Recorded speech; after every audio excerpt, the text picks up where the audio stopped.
بسم اللہ الرحمن الرحیم۔ السلام علیکم۔ حضور نبی کریم صلی اللہ علیہ وسلم نے حضرت فاطمہ رضی اللہ تعالی عنہا سے ارشاد فرمایا کہ جو مسلمان مرد یا عورت وطر کے بعد 2 سجدے اس طرح کرے کہ ہر سجدہ میں 5 مرتبہ سبوح قدوس رب الملائکۃ والروح پڑھے اور دونوں سجدوں کے درمیان بیٹھ کر 1 مرتبہ آیت الکرسی پڑھے، تو قسم ہے اس ذات کی جس کے قبضے محمد صلی اللہ علیہ وسلم کی جان ہے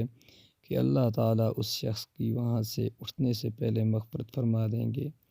اور 100 حج اور 100 عمروں کا ثواب دیں گے، اور اس کی طرف اللہ تعالیٰ 1000 فرشتے بھیجیں گے جو اس کے لیے نیکیاں لکھنی شروع کر دیں گے، اور اس کو 100 غلام آزاد کرنے کا ثواب بھی ملے گا، اور اس کی دعا اللہ تعالیٰ قبول فرمائیں گے، اور قیامت کے دن 60 اہل جہنم کے حق میں اس کی شفاعت قبول ہوگی۔ جب مرے گا تو یہ شخص شہادت کی موت مرے گا۔ پلیز چینل کو سبسکرائب کر کے ویڈیو کو لائک